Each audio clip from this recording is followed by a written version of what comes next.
नमस्ते दोस्तों। तो पिछले लेक्चर में हम लोगों ने देखा कि sets is a well defined collection of objects. ठीक है, तो इसका डेफिनेशन का मतलब बस यही था कि जो ऑब्जेक्ट्स हम लोग एक कलेक्शन जिसको बता रहे हैं वो क्लियरली डिफाइंड होना चाहिए कि वो क्या है। ठीक है, और उसके कुछ हम लोगों ने एग्जांपल्स भी देखा था।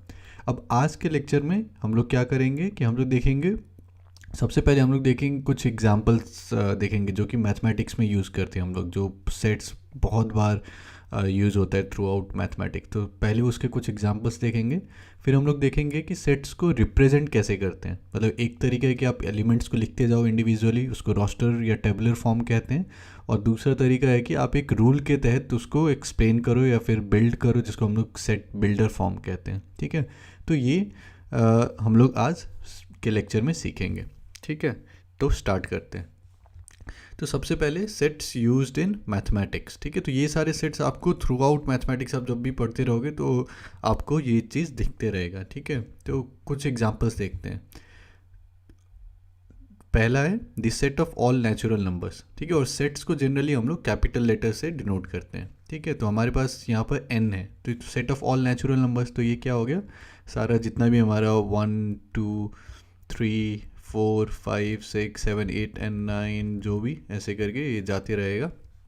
तो ये जो पूरा सेट हो गया, इसको हम लोग कहते हैं set of all natural numbers, और n से रिप्रेजेंट करते हैं। फिर similarly set of all integers. ठीक है, तो सेट ऑफ ऑल इंटीजर्स में क्या आ जाएगा, 0 से स्टार्ट करते हैं, तो इस तरफ सारा ये जो पॉजिटिव वाले हैं वो आ जाएंगे, 0 1 2 3 4, है ना। और फिर सिमिलरली इधर जो है आपका सारा जितने भी नेगेटिव इंटीजर्स है, -1 -2 -3 और ये सारे। ठीक है, तो ये पूरा जो कलेक्शन हो गया, इसको हम लोग सेट ऑफ ऑल इंटीजर्स कहते हैं और z से रिप्रेजेंट करते हैं। ठीक है, फिर हमारा हो गया rational number, set of all rational numbers. Rational numbers किसको कहते हैं, जिसको कि हम लोग p/q के फॉर्म में रिप्रेजेंट कर सकते हैं। ठीक है, इस टाइप के फ्रैक्शन में हम लोग लिख सकते हैं जिसमें कि p और q दोनों इंटीजर्स हैं, लेकिन q 0 नहीं हो सकते। अगर q 0 होगा तो फिर ये अनडिफाइंड हो जाएगा। ठीक है, तो सारे इंटीजर्स लेके जितने भी कॉम्बिनेशन यहाँ बनेगा सारा, तो वो सारा जो सेट होगा वो set of all rational numbers, जिसको q से रिप्रेजेंट करते हैं। फिर हमारा रियल नंबर्स। ठीक है, तो रियल नंबर्स में सारा रैशनल नंबर, इरेशनल नंबर सब कुछ मिला के वो हो जाता है हमारा रियल नंबर। तो जैसे एक नंबर लाइन में हम लोग रिप्रेजेंट कर सके 0 1 2, है ना। तो ये जो लिख रहे हैं, तो इसके बीच में जितने भी पॉइंट्स आते हैं, ठीक है, जितने भी पॉइंट्स आते हैं वो सारे सेट ऑफ रियल नंबर्स हो गए। ठीक है, तो इसको आप इंडिविजुअली लिख नहीं सकते हो इस टाइप से। ठीक है, और ये काउंटेबल भी नहीं है, मतलब ये थोड़ा आगे का कॉन्सेप्ट है, नहीं भी समझोगे तो ठीक है। लेकिन जैसे सेट ऑफ नेचुरल नंबर्स हुआ, तो यहाँ पे क्या हुआ कि 1 2 3 4, है ना, आप काउंट कर सकते हो, तो ये काउंटेबली इनफाइनाइट हो गया। ठीक है, लेकिन जो रियल नंबर्स होता है वो अनकाउंटेबली इनफाइनाइट होता है। ये अगर अभी नहीं भी समझते हो तो ठीक है। ठीक है, लेकिन एक इंट्यूशन डेवलप कर सकते हो। ठीक है, कि यहाँ पे जितने भी इसके बीच में आते हैं, अगर आप बोलोगे 0.1, तो 0 और 0.1 के बीच में क्या है, 0.01, फिर 0.001 एंड सो ऑन, तो ये चलते जाएगा। ठीक है, तो ये जो पूरा सेट है उसको हम लोग आर से रिप्रेजेंट करते हैं, कैपिटल आर से। और कहीं पर आप इस टाइप से भी देखोगे कि डबल यहाँ पर स्टैंड है और इसको आर से रिप्रेजेंट करते हैं, set of all real numbers. ठीक है, सिमिलरली फिर आपका यहाँ पर z plus the set of all positive integers. ठीक है, तो ये पूरा इंटीजर्स था सेट, इसमें से अगर आप बस पॉजिटिव वाले रखोगे, मतलब 1 2 3 4 एंड सो ऑन, तो वो आपका set of all positive integers आ जाएगा, z plus. Similarly non negative integers में 0 भी आ जाएगा। ठीक है, नॉन नेगेटिव इंटीजर्स में 0 से लेके सारा इंटीजर्स, पॉजिटिव इंटीजर्स में 1 2 3 4 सारा। फिर the set of positive rational numbers, तो रैशनल नंबर का सेट यहाँ पे q था, तो अगर ये सारा पॉजिटिव हम लोग लेंगे, या फिर दोनों जब नेगेटिव होगा तो पॉजिटिव हो जाएगा रैशनल नंबर, तो सारा बेसिकली जितने भी पॉजिटिव रैशनल नंबर का सेट है उसको हम लोग q प्लस से डिनोट करते हैं। फिर ये सारा set of positive real numbers, मतलब जो इतने भी ये 0 के इस साइड है पॉजिटिव रियल नंबर्स, वो हो गया हमारा r प्लस। ठीक है, तो ये कुछ एग्जाम्पल्स थे सेट्स के, जो कि मैथमेटिक्स में बहुत ही एक्सटेंसिवली यूज़ होता है, और आप कि पूरा जितने भी आप मैथमेटिक्स पढ़ते रहोगे ये हमेशा ये सेट्स जो हैं बार बार आते रहेंगे। ठीक है, अब और कुछ टर्म्स जान लेते हैं। ठीक है, और कुछ भी रटने का ज़रूरत नहीं है, बस समझते जाइए, आराम से सुनते जाइए, और फिर जैसे जैसे यूज़ करेंगे आप सबका आदत हो जाएगा खुद से। ठीक है, तो सबसे पहले तो set well defined collection of objects. अब ये जो ऑब्जेक्ट्स हम लोग कह रहे हैं, ठीक है, हम लोगों ने काफ़ी बार बीच बीच हम लोगों ने एलिमेंट्स भी कहा है, मेंबर्स भी कहा है, ठीक है। तो ये जो है ये पर्यायवाची शब्द है, ठीक है। मतलब जो एलिमेंट्स है उसको आप ऑब्जेक्ट्स भी कह सकते हो, उसको मेंबर भी कह सकते हो, एलिमेंट भी कह सकते हो, ठीक है। तो जैसे सेट ऑफ नेचुरल नंबर्स, तो उसके जितने भी 1 2 3 4 ये सब हैं, तो उसको आप ऑब्जेक्ट्स कह सकते हो, एलिमेंट्स कह सकते हो, मेंबर्स कह सकते हो, ठीक है। सारे सिनोनिमस हैं या पर्यायवाची। फिर हम लोगों ने देखा था कि सेट्स को हम लोग जनरली कैपिटल लेटर से डिनोट करते हैं, ठीक है। तो जैसे set of real numbers capital R, set of natural numbers capital N and so on. तो ये कुछ नोटेशंस हैं जो कि कंसिस्टेंट रखने के लिए, ताकि अगर आप किसी और के साथ मैथ डिस्कस करो तो एक सर्टेन नोटेशन होना चाहिए जो ताकि कम्युनिकेशन आसान हो, ठीक है। और जितने भी एलिमेंट्स होते हैं, एलिमेंट्स को अगर रिप्रेजेंट करना है तो उनको हम स्मॉल लेटर से रिप्रेजेंट करते हैं, ठीक है। ये और हम लोग देखेंगे सेट बिल्डर फॉर्म जब हम लोग पढ़ेंगे तब। अब क्या है यहाँ पर कि अगर कोई एक एलिमेंट है A, if that is an element of set A, तो हम लोग इस टाइप से लिखते हैं कि ए बिलोंग्स टू ए। तो ये जो सिंबल है हमारे पास यहाँ पर, ये जो हम लोग इस तरीके से सिंबल लिख रहे हैं, इसको हम लोग कहते हैं बिलोंग्स टू, ठीक है। अब जैसे नेचुरल नंबर का सेट है, तो सेट ऑफ नेचुरल नंबर्स क्या हो गया, 1 2 3 4 एंड सो ऑन, है ना। तो हम लोग लिख सकते हैं कि 1 belongs to this set of natural numbers, ठीक है। Similarly 4 belongs to this set of natural number, ठीक है। और अगर कोई एक एलिमेंट है, मान लीजिए बी, जो कि ये सेट ए में नहीं है, ठीक है, तो हम लोग लिखेंगे B does not belong to A. तो जैसे मान लो कि यहाँ पर 4.5 ले रहे हो, तो 4.5 does not belong to the set of natural numbers, ठीक है। और एक एग्जांपल देखते हैं, जैसे p है यहाँ पर set of prime factors of 30। तो प्राइम फैक्टर्स ऑफ 30 मतलब क्या है, फैक्टर्स जो कि प्राइम नंबर है ना। तो p को अगर हम लोग लिखेंगे तो इसमें क्या क्या एलिमेंट्स आएंगे, 2 3 5, है ना। यही 3 है जो कि 30 के प्राइम फैक्टर्स हैं, ठीक है। तो अब हम लोग क्या लिख सकते हैं कि 3 बिलोंग्स टू p, क्योंकि ये इसका एक एलिमेंट है। सो 3 बिलोंग्स टू p। अब कोई 15 है नंबर, तो 15 तो प्राइम फैक्टर नहीं है, फैक्टर है लेकिन प्राइम फैक्टर नहीं है, तो ये जो है ये सेट का एलिमेंट नहीं है।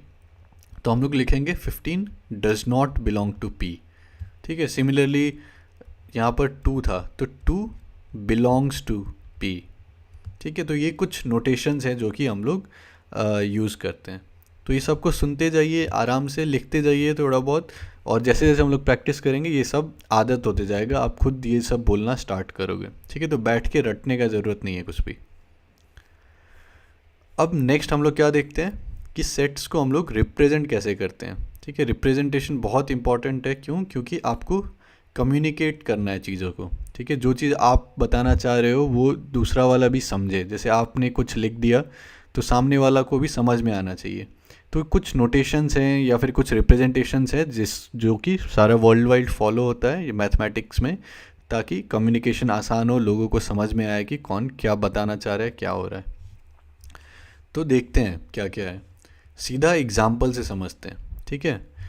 पहले देखते हैं this set of all natural numbers which divide 42 is, ठीक है। तो set of all natural numbers which divide 42 मतलब कि वो नंबर से अगर आप 42 को डिवाइड करोगे तो रिमाइंडर 0 आना चाहिए। तो वो सेट कौन कौन से नंबर होंगे, वो होगा 1 2, है ना, 2 टाइम्स 21 42, रिमाइंडर 0।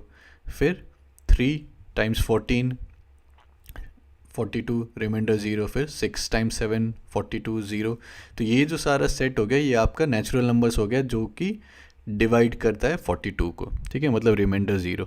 तो इसको आप इस तरीके से रिप्रेजेंट कर सकते हो, पहला मेथड है ना, जो कि अभी तक हम लोग करते आ रहे हैं, कि आप ये कर्ली ब्रैकेट लो, है ना, दोनों तरफ, और बीच में जितने भी एलिमेंट्स है वो सारे को लिख दो आप, ठीक है, 1 2 3 6 7 14 21 42, ठीक है। तो इसको हम लोग कहते हैं रोस्टर फॉर्म या फिर टेबुलर फॉर्म। क्योंकि हम लोग एक यहाँ पर सबको नोट करते जा रहे हैं, ठीक है, एक रोस्टर बनाते जा रहे हैं या फिर एक टेबल बनाते जा रहे हैं। अब क्या होता है कि हमेशा ये सारे एलिमेंट्स को लिखना जो है वो संभव नहीं रहता है। ठीक है, अब मान लीजिए कि यहाँ पे 42 है ना, अब मैं 242 बोल दूँ तो फिर आप सारे एलिमेंट्स को नोट करते जाओगे, लिखते जाओगे, तो वो काफ़ी कम्बरसम हो जाएगा और हर केस में वो प्रैक्टिकल नहीं रहता है। तो उसी को अब हम लोग दूसरा एक तरीका है जिससे हम लोग काफ़ी आसानी से रिप्रेजेंट कर सकते हैं। इसमें हम लोग क्या करते हैं कि इस तरीके से लिखते हैं कि set A is equal to, फिर ये कर्ली ब्रैकेट्स है, x है ना, कोई भी एक element x such that x is a natural number which divides 42। ठीक है, तो इसमें क्या होता है सेट बिल्डर फॉर्म में कि हम लोग जितने भी एलिमेंट्स हैं वो कोई एक पर्टिकुलर रूल फॉलो कर रहे हैं जिसके तहत वो उस सेट का पार्ट है। ठीक है, तो यहाँ पर कोई भी एक एलिमेंट, मतलब x रिप्रेजेंट करते कोई भी एलिमेंट हो सकता है, और वो जो x है वो ये पर्टिकुलर जो रूल है उसको सेटिस्फाई करेगा।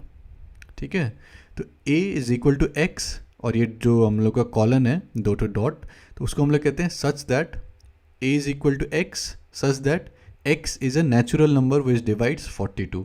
ठीक है, तो फिर ये सारा लिखने का ज़रूरत नहीं है अलग से। ठीक है, समझ में आ जाएगा कि हाँ ठीक है, हम लोग ये कहना चाह रहे हैं कि ये जो सेट है उसमें ये सारे एलिमेंट्स हैं। ठीक है, और एक एग्जांपल देखते हैं।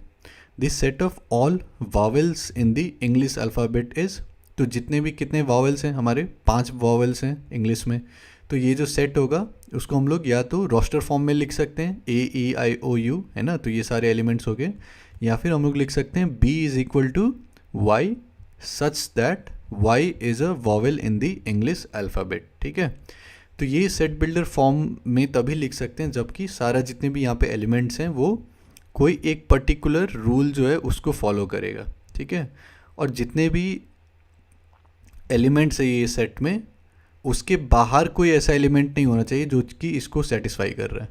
ठीक है, तो फॉर एग्जांपल अगर मैं यहाँ पे बोलता कि b is equal to y such that y is an English alphabet. ठीक है, तो ये तो सारे इंग्लिश अल्फ़ाबेट हैं, लेकिन बाहर और भी हैं जो कि इंग्लिश अल्फ़ाबेट हैं। ठीक है, BCDEF, तो फिर ये जो है वो उसको रिप्रेजेंट नहीं करता।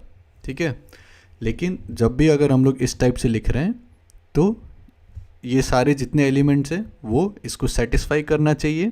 ठीक है, और ये रूल्स सेटिस्फाई करते हुए कोई भी एलिमेंट्स बाहर नहीं छूटना चाहिए। ठीक है, सारे यहाँ पर होने चाहिए अंदर।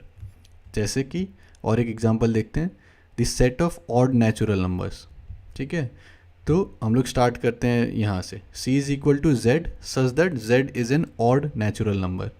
तो ऑड नेचुरल नंबर क्या क्या हो सकता है, 1, 3, 5, 7, और फिर ये कंटिन्यू होते जाएगा आपका आगे तक। ठीक है, तो ये जो सारा नंबर का सेट होगा वो हमारा सेट होगा the set of odd natural numbers. ठीक है, तो यहाँ पर जितने भी एलिमेंट्स हैं वो इस रूल को सेटिस्फाई कर रहे हैं।